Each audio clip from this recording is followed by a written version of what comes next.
тот день Алиса снова проспала. Будильник, установленный на стратегически точное время, которое должно было позволить ей успеть на работу, был безжалостно проигнорирован. Один раз, потом второй. И вот теперь она неслась по утренним улицам города на своем потрепанном синем велосипеде, мысленно проклиная пробки, светофоры и особенно свое неумение вовремя ложиться спать. Дзынь-дзынь. Нервно звенел ее звонок, когда она лавировала между пешеходами. Волосы выбивались из наспех собранного пучка, щеки раскраснелись. Еще 10 минут, и она может попрощаться с премией за пунктуальность в этом месяце. Проклятие!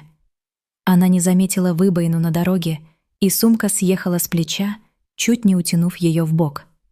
Алиса выровняла велосипед и свернула на перекресток, отчаянно надеясь проскочить на желтый свет. Она не увидела черный седан, медленно поворачивающий направо. Он появился словно из ниоткуда. Визг тормозов. Глухой удар. Мир на секунду перевернулся, а потом Алиса обнаружила себя сидящей на асфальте. Ее велосипед лежал в нескольких метрах. Переднее колесо было безнадежно погнуто. «Господи, вы в порядке?» Алиса подняла глаза и увидела молодого мужчину, выскочившего из машины. Темные встревоженные глаза, растрепанные волосы, белая рубашка под расстегнутым пальто. «Да что ж такое?» — прошипела она, пытаясь встать. Колено соднило, а на новых джинсах красовалась дыра.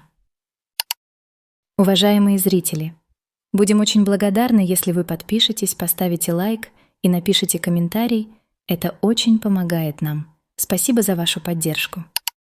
Вы что, не смотрите, куда едете? Простите, я думал, что вы остановитесь на светофоре. Мужчина помог ей подняться. Вам нужна скорая? Нет, мне нужно на работу. Алиса взглянула на часы и застонала. Через 8 минут.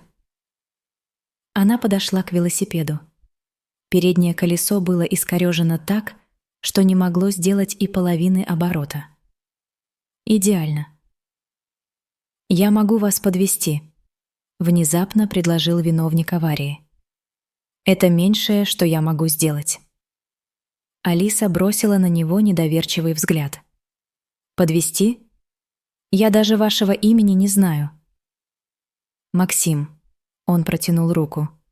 «Максим Сорокин. И я действительно очень виноват.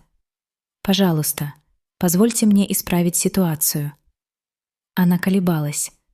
С одной стороны, садиться в машину к незнакомцу, с другой — опоздание, премия и сломанный велосипед.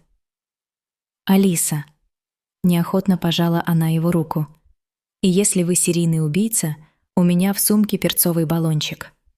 Он неожиданно рассмеялся, и его лицо преобразилось.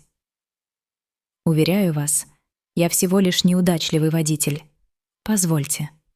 Он аккуратно поднял ее велосипед. «Положим в багажник и отвезем вас, куда скажете».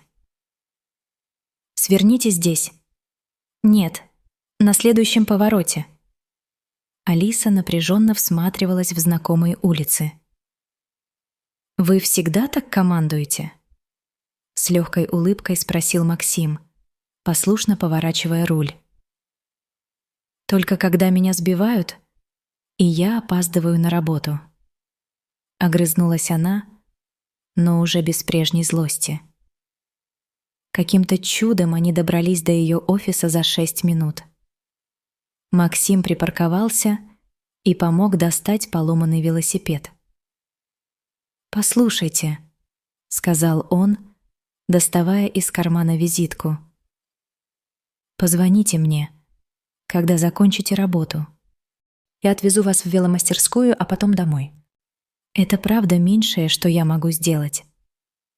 Алиса взглянула на карточку. «Максим Сорокин, архитектор». «У меня есть время только в 7», — сказала она, сама удивляясь своему решению. «В 7 так в 7», — улыбнулся он. «Буду ждать здесь же». Максим действительно ждал у входа, когда она вышла. Алиса не была уверена, что он приедет, но почему-то испытала облегчение, увидев его машину. В веломастерской новости оказались неутешительными. Рама погнута, передняя вилка треснула. Пожилой мастер покачал головой.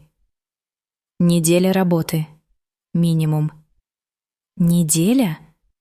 Алиса в отчаянии посмотрела на свой верный транспорт. «Но как я буду добираться на работу?» «Я могу вас подвозить», — предложил Максим, стоявший рядом. «В качестве компенсации. На неделю. Пока ваш велосипед не починят».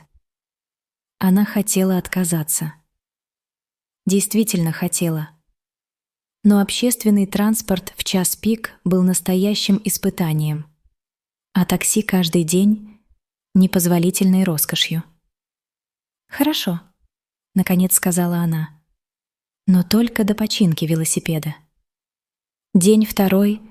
Доброе утро. Максим открыл дверь машины, когда Алиса подошла к условленному месту встречи — кофейне неподалеку от ее дома. «Ничего доброго», — буркнула она, забираясь на пассажирское сиденье. «Я недостаточно выспалась». Он молча протянул ей бумажный стаканчик с кофе. «Латте с корицей?» — удивилась Алиса, делая глоток. «Как вы узнали?» «Вчера вы упомянули, что это ваш любимый», — пожал плечами Максим, трогаясь с места. «У меня хорошая память на детали». «На детали, но не на велосипедистов», — не удержалась она от колкости. 1-0, — рассмеялся он. «Но я стараюсь исправиться». Поездка прошла в неожиданно приятной беседе. Максим оказался внимательным слушателем и, к удивлению Алисы, интересным собеседником. День 4. «Только не говорите, что вы один из тех людей, которые слушают классическую музыку по утрам», — простонала Алиса, когда Максим включил радио. «А что в этом плохого?» Он снизил громкость, но не выключил Вивальди. После нее мозг лучше работает. «После кофе мозг лучше работает», — парировала она, но невольно начала постукивать пальцами в такт мелодии. К концу поездки они оба напевали «Времена года», и Алиса со стыдом признала, что ее утро стало значительно приятнее. День 6. «А почему архитектура?» — спросила Алиса, когда они стояли в очередной пробке. За эти дни разговоры стали легче, темы глубже. Максим задумался. «Наверное, потому что это способ создать что-то вечное», — наконец ответил он. «Что останется после тебя, будет служить людям. А вы почему выбрали графический дизайн?» «Потому что это способ сделать мир красивее», — улыбнулась она. «Хотя бы немного». Он посмотрел на нее так, что у Алисы перехватило дыхание. «Знаете, иногда самые лучшие вещи в жизни происходят случайно», — тихо сказал Максим. «Например, когда кто-то сбивает твой велосипед?» Алиса попыталась перевести все в шутку, но ее голос прозвучал мягче, чем обычно. «Например», — кивнул он. «И я каждый день благодарю судьбу за тот светофор». День 7. Звонок из веломастерской застал их на полпути к офису Алисы. «Ваш велосипед готов, можете забрать после 6», — сообщил мастер. Повисла неловкая пауза. «Что ж», — Максим крепче сжал руль, — «наш договор подходит к концу». «Да». Алиса смотрела в окно, неожиданно ощущая странную пустоту внутри. «Спасибо за... все это». «Не за что». Его голос звучал слишком официально. «В конце концов, я был обязан». Остаток пути они молчали. Когда машина остановилась у офиса, Алиса медлила, не решаясь выйти. «Максим?» «Алиса». Они заговорили одновременно и одновременно рассмеялись. «Дамы, вперед!» — кивнул он. Я подумала... Она сделала глубокий вдох. «Мой велосипед действительно готов. Но... мне кажется, я привыкла к нашим поездкам, к нашим разговорам». Его глаза загорелись надеждой. «Правда?» «Правда». Алиса улыбнулась. «И я бы хотела продолжить. Без обязательств и компенсаций. Просто мне хорошо с тобой». Вместо ответа Максим наклонился и нежно поцеловал ее. «Знаешь», — прошептал он, отстраняясь, «я мог бы случайно ломать твой велосипед каждую неделю, только чтобы продолжать тебя возить». «Не смей», — рассмеялась она. «Лучше просто пригласи меня на ужин». «С удовольствием». Максим смотрел на нее так, словно не мог поверить своему счастью. «Сегодня в 7?» «В 7», — кивнула Алиса. «Только сначала заедем за моим велосипедом». «Даже не сомневайся», — улыбнулся он. «Обещаю больше никогда его не ломать». Когда она выходила из машины, то поняла одну простую истину. Иногда самые прекрасные повороты в жизни начинаются с совершенно нелепых столкновений. Теперь каждое утро черный седан останавливается у кофейни, и девушка садится на пассажирское сиденье с улыбкой. Они едут вместе, не потому что должны, а потому что хотят. А велосипед?